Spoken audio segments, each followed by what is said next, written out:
Il était une fois un musicien. Sa voix, dit-on, possédait d'incroyables pouvoirs.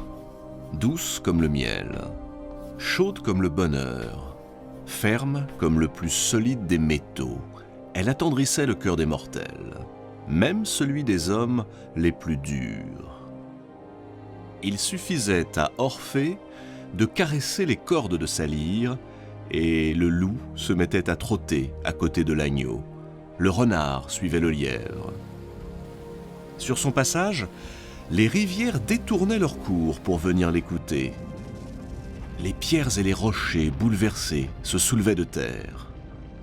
On dit même que certains soirs, les dieux, émerveillés, se penchaient du haut de l'Olympe pour mieux entendre son chant.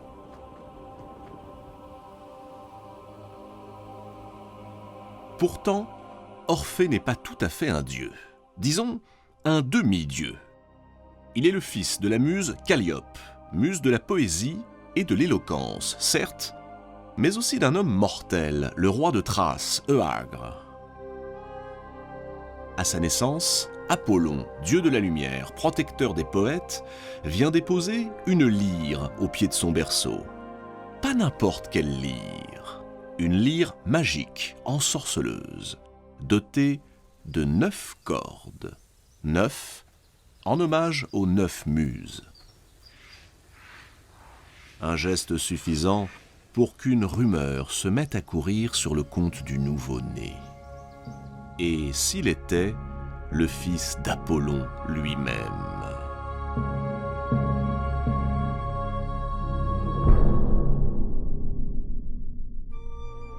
Orphée grandit, veillé par les muses. Ce sont elles, ensemble réunies, qui vont apprendre à l'enfant à jouer, à écrire, à composer, à chanter. Orphée apprend vite. Encore enfant, il fait danser jusqu'aux arbres des forêts primitives. Les très vieux chênes de Grèce s'en souviennent encore, et certains d'entre eux sont restés figés dans leur dernière danse. Ce chant irrésistible célèbre la naissance du monde, l'origine des dieux et des hommes. Il arrache l'humanité à sa part animale pour la conduire vers une vie plus douce, plus civilisée. Orphée grandit, et avec lui, son talent.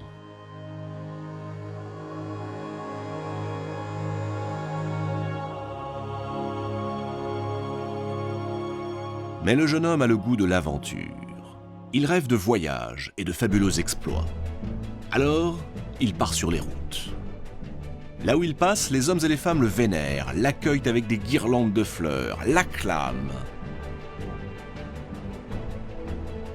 Un matin, alors qu'il entre en Thessalie, il apprend qu'un certain Jason prépare une expédition pour s'emparer d'un objet extraordinaire, la toison d'or. Cette toison est en réalité la fourrure d'un bélier ailé, Chrysomalos. Voilà des années qu'elle se trouve suspendue à un chêne dans un bois sacré, quelque part au bout du monde, en Colchide. Orphée est fasciné par l'histoire de cette toison et entreprend d'écrire un chant. Comment ce mystérieux objet, la toison d'or, est-il arrivé au bout du monde, si loin de la Grèce ?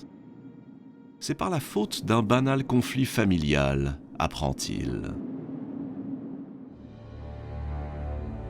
Un frère et une sœur, Phrixos et Hélé, étaient en proie à la vindicte de leur belle-mère.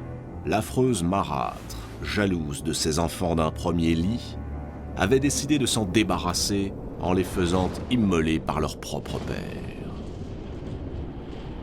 Pour lui échapper, les 2 enfants, Phrixos et Hélé, supplièrent Zeus de les sauver. Ému par leurs prières, le maître de l'Olympe accéda à leurs suppliques et il leur prêta son bélier ailé à la toison d'or et aux cornes d'or, le bélier Chrysomalos. Les 2 enfants l'enfourchèrent et s'envolèrent vers la Colchide. Hélas, pendant le trajet, Hélé, bien trop curieuse, se pencha un peu trop et tomba dans la mer, juste à l'entrée du pont Euxin, qui porte désormais son nom, Hellespont.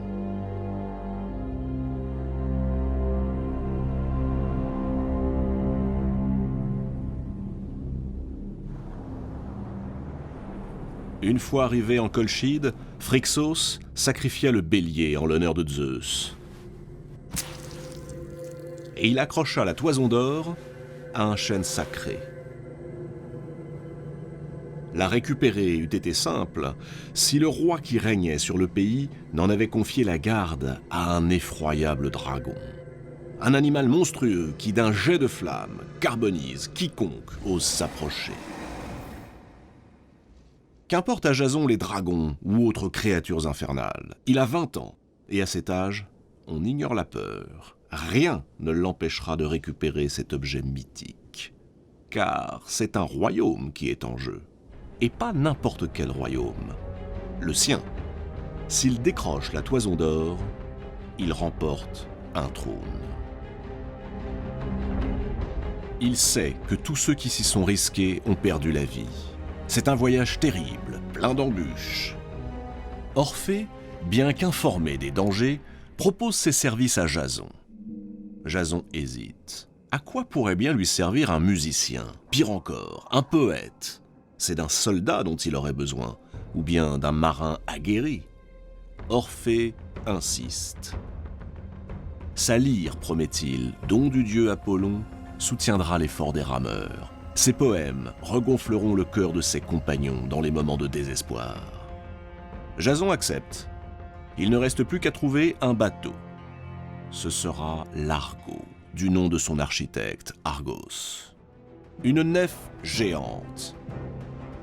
L'équipage est composé de l'élite des héros et des princes, venus de toute la Grèce pour prendre part à la grande aventure.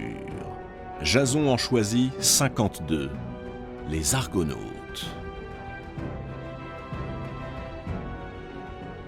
Le grand voyage commence. Un voyage qui aurait pu être sans retour, si Orphée, précisément, n'avait été là. Tous ceux qui l'ont accompli s'en souviennent. Et tous ont conservé en mémoire le rôle du musicien prodige. Du premier au dernier jour, Orphée calme les tempêtes par ses chants, apaise les colères de l'équipage, rythme la cadence des rameurs et trouve les mots pour les galvaniser. Orphée réussit à faire reculer les rochers de Symplegade lorsque ces derniers s'avancent, menaçant de briser le navire. Il charme le terrible dragon, gardien de la toison d'or. Mais il fait bien plus encore. Nous sommes sur la route du retour. Il fait presque nuit. L'Argo vient d'arriver aux abords d'une île inconnue. Le vent s'est levé. La mer commence à frémir. Tout à coup, un essaim de jeunes filles magnifiques, sublimes, surgit de l'eau. Elles commencent par nager langoureusement autour du navire. Puis elles se mettent à chanter. Un chant étrange, une sorte de mélopée, lente et lugubre. Et ce chant s'élève et envahit le ciel et les étoiles naissantes. Bientôt, on voit les marins ensorcelés, prêts à se jeter dans la mer pour rejoindre ces démoniaques créatures. Ce sont les sirènes.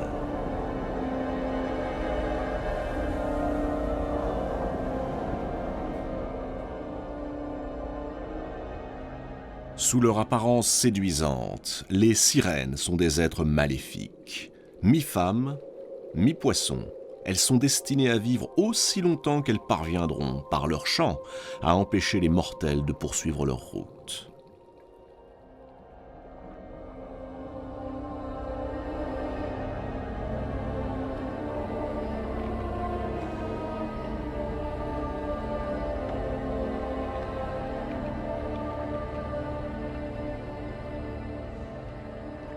C'est à ce moment-là qu'Orphée intervient.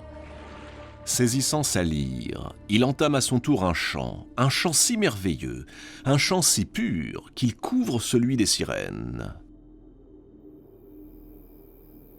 Incrédules, les sirènes font silence et disparaissent.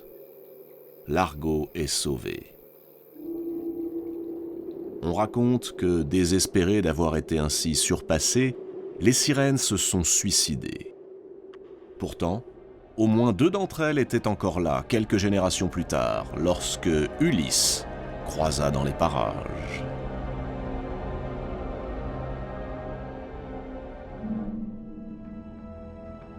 L'épopée de la Toison d'Or achevée, Orphée entame un nouveau voyage. Il part pour l'Égypte, où il est accueilli par les prêtres de Memphis. Il va y rester 20 ans. En Égypte, Orphée découvre de nouveaux rites initiatiques. Il s'imprègne de nouvelles divinités sans pour autant renier celles de l'Olympe.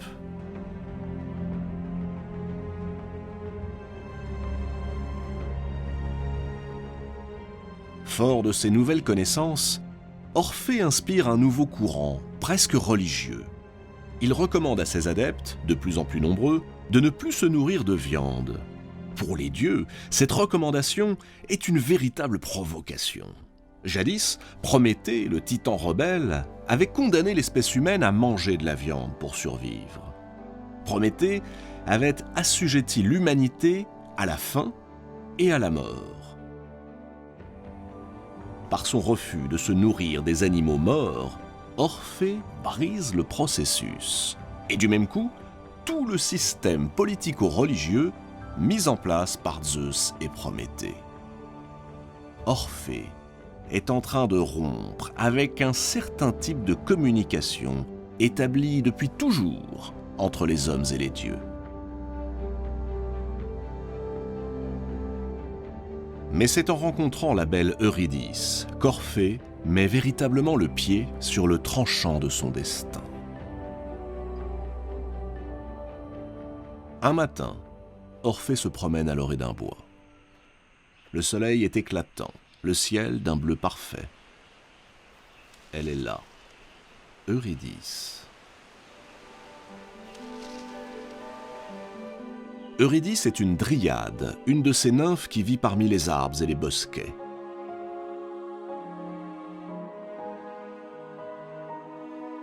Orphée, qui jusque-là était resté insensible à presque toutes les femmes, est frappé au cœur de plein fouet. Eurydice est celle dont il a rêvé toute sa vie. Elle est son double, l'incarnation de ses rêves les plus tendres, le chant qu'il n'a jamais chanté. Lorsqu'Orphée lui demande de l'épouser, Eurydice n'hésite pas, elle accepte.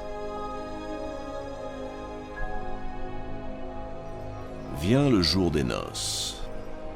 Orphée y a convié le ban et l'arrière-ban des dieux, tous sont présents. Mais tandis que la fête se déroule, un événement très étrange se produit, un événement que nul ne remarque. Alors qu'il n'y a pas le moindre souffle de vent, la torche du dieu Hymen, le dieu qui veille au bon déroulement des mariages, se met à vaciller, à trembler, et elle finit par s'éteindre. Funeste présage.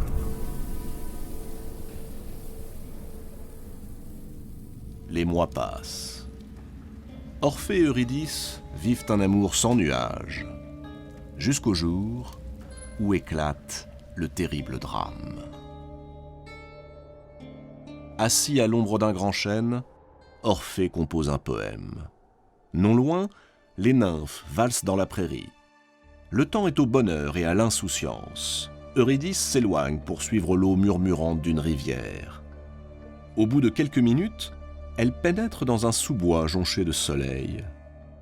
Elle s'allonge parmi les anémones. À peine s'est-elle endormie que surgit un jeune berger. Il s'appelle Aristée. Il est tout de suite ébloui par la beauté d'Eurydice. Il fait quelques pas, se penche sur elle pour mieux la contempler. Au moment où il tente de l'enlacer, Eurydice s'éveille et pousse un cri. Prise de panique, elle se redresse et s'enfuit à travers champs. Elle court, et dans sa course folle, elle ne voit pas le serpent qui rampe sur son chemin. Vif comme l'éclair, le reptile bondit et la mort à la cheville. Eurydice chancelle et s'effondre dans les hautes herbes. Lorsqu'Orphée la retrouve, Eurydice est déjà morte.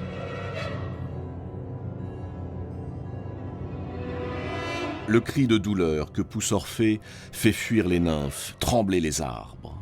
Fou de désespoir, Orphée ne peut se résoudre à la perte de l'être qu'il aime le plus au monde. Puisque la mort lui a volé Eurydice, alors il ira l'arracher à la mort. Orphée ose ce qu'aucun mortel avant lui n'a jamais fait, descendre aux enfers, dans ce lieu d'où nul n'est jamais revenu.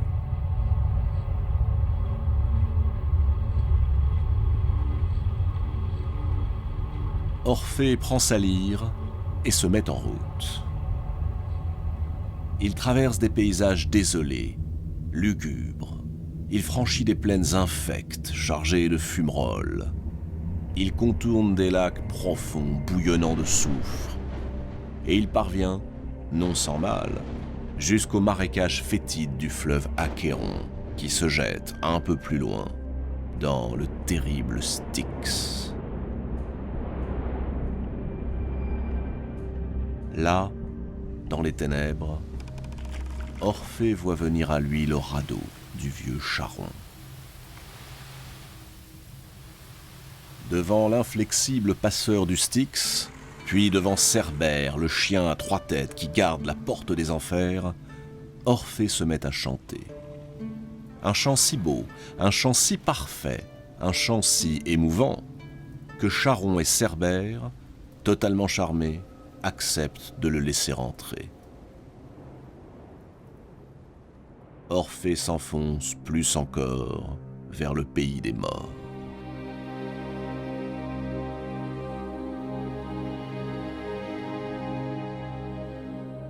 Le voilà maintenant devant le maître des enfers, le tout-puissant Hadès, et son épouse, la reine Perséphone.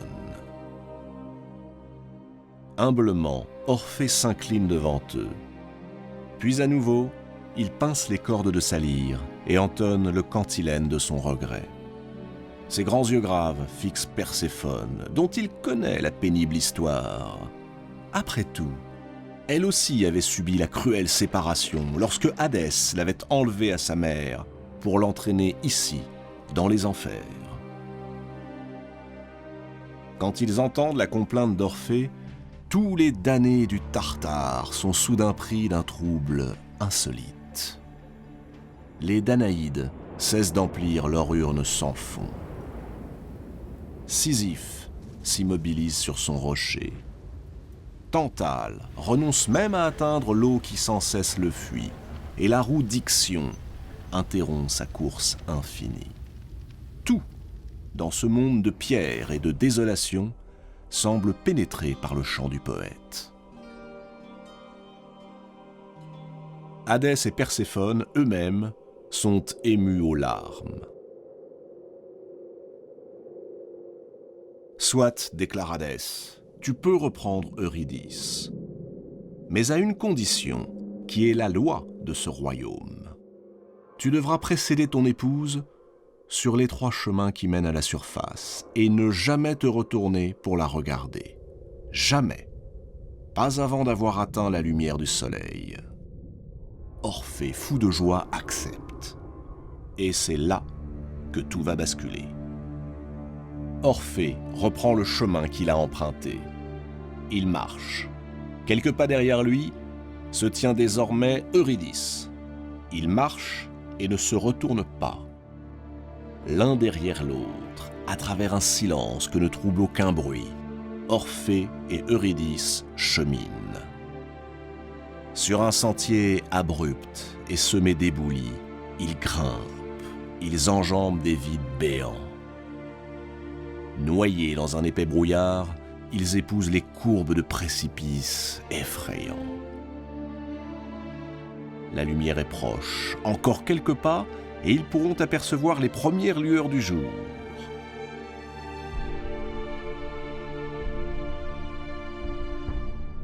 Et à ce moment précis, alors qu'il touche au but, Orphée se retourne et plonge ses yeux dans ceux d'Eurydice. Aussitôt, Eurydice, la malheureuse Eurydice, recule, effarée, les bras désespérément tendus vers Orphée pour qu'il la retienne. Mais il n'est plus de temps. Eurydice, dans un sanglot, est happée par des mains invisibles. Elle disparaît, dévorée par les ténèbres. Orphée se précipite, il plonge dans la nuit sans fond, et cette fois, se jette aux pieds du souverain des enfers et de sa reine. Il les implore. En vain. « C'est impossible, réplique Hadès. Cette fois-ci, nous ne pouvons plus rien pour toi. » Et Orphée est reconduit à la surface.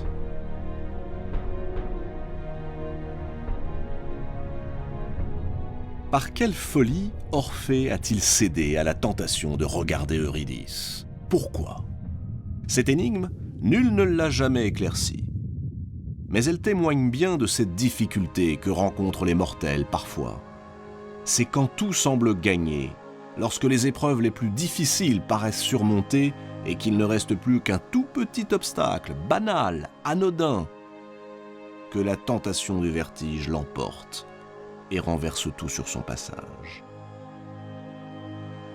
Orphée représente ainsi nos rendez-vous manqués, les amours ou les amitiés que nous avons laissés s'enfuir.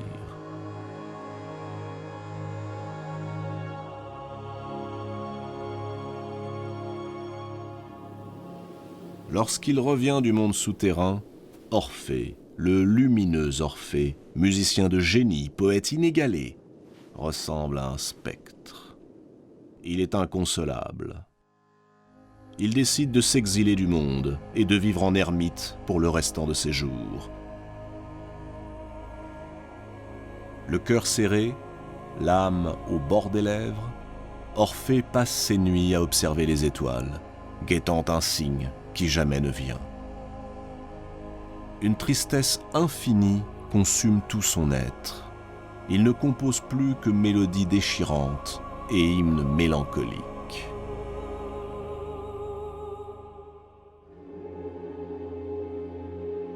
Un jour, parce qu'il refusait de chanter et de danser avec elle, les Ménades, les exubérantes suivantes du cortège de Dionysos, s'emparèrent de lui.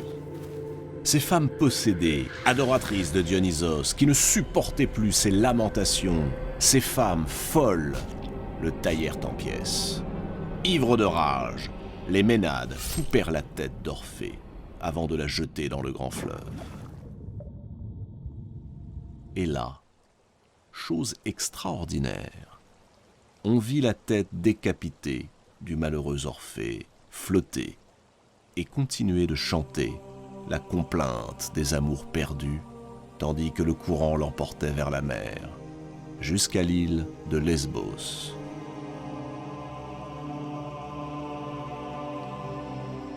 En apprenant la mort d'Orphée, les animaux au fond des bois se mirent à pleurer. Les oiseaux, affligés, cessèrent de chanter. Les grands chênes et les puissants tilleuls perdirent leur feuillage et prirent le deuil, tandis que les rivières et les torrents débordèrent sous le poids de leurs larmes. Quant aux muses, restées fidèles, elles rassemblèrent les membres épars d'Orphée et les enterrèrent au pied du mont Olympe.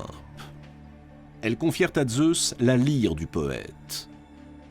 Zeus la prit, la fixa près de lui, au beau milieu du ciel étoilé, afin que soit honorée la mémoire de cet amant malheureux, et pour qu'il assure à jamais l'harmonie de l'univers. De l'instrument magique d'Orphée, où s'incarnent encore son âme et son esprit, est née une constellation. On peut l'admirer certains soirs où la nuit est profonde. C'est la constellation de la Lyre.